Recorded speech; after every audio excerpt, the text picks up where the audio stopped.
De ce site industriel au sud de Paris sortent chaque année plus de 600 millions de litres d'un soda mondialement connu.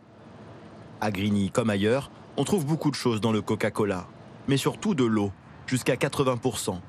Et la particularité, c'est qu'ici, l'eau est puisée directement dans les profondeurs de la terre, quelque part derrière ces grillages.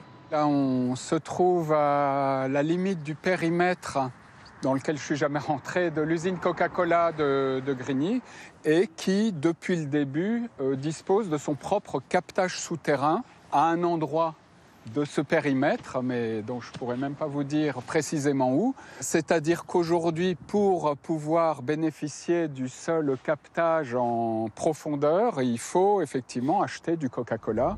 En étant propriétaire des lieux, Coca-Cola est aussi propriétaire du sous-sol. Et pour fabriquer ses boissons, l'entreprise a donc puisé l'an dernier 750 000 mètres cubes d'eau dans une nappe phréatique située à 100 mètres sous son usine.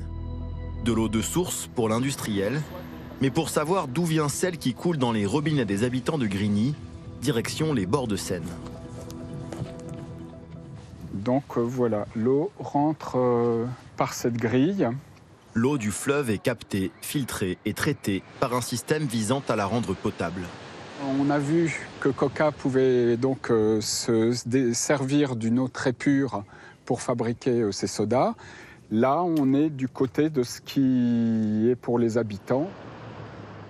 Il n'est pas normal de faire du business avec un bien commun. Il faut qu'il soit protégé, utilisé sans gaspillage et effectivement protégé aussi au niveau de sa qualité. Et ça, je crois que ça peut vraiment intéresser tout le monde.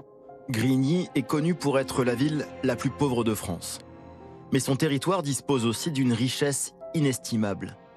Une ressource naturelle dont le maire, Philippe Rio, a bien conscience de la fragilité. On a des espaces lacustres les plus importants en milieu urbain en région Île-de-France.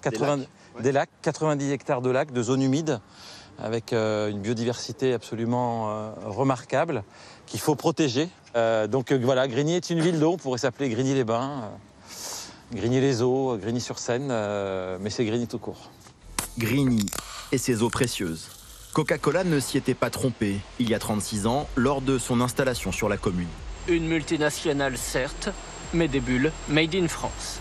Selon la mairie de Grigny, la présence de la nappe phréatique avait dès le départ pesé dans le choix d'implantation de la multinationale. Sauf qu'à l'époque, personne ne s'en souciait. Et vous avez vu, il y a des économiseurs d'eau. Ah oui. Mais aujourd'hui, les temps ont changé.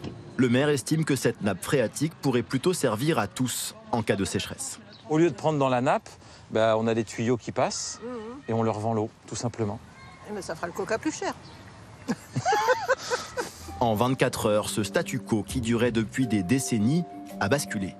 Coca-Cola promet désormais à la mairie de Grigny de se débrancher de la nappe phréatique. Mais avec une petite nuance, attention, ici, chaque mot est important. Nous avons décidé, en concertation avec la mairie de Grigny, de nous approvisionner en partie en eau de ville. Avec le premier acteur économique de la ville, la négociation n'est pas terminée. S'ils font une partie, il faut qu'ils fassent tout. Ça serait incompréhensible, en fait. Il faut transformer l'essai. On a passé un cap, mais il faut transformer l'essai. Et le diable se cache dans les détails. Ils sont conscients d'être sous pression, d'un monde qui change et d'un sujet de l'eau qui ne peut plus se regarder, comme il y a même 5 ans en arrière. Le maire communiste de Grigny entend aussi en profiter pour ouvrir le débat et même l'afficher dans sa commune avec cette question : l'eau est-elle une marchandise comme une autre ?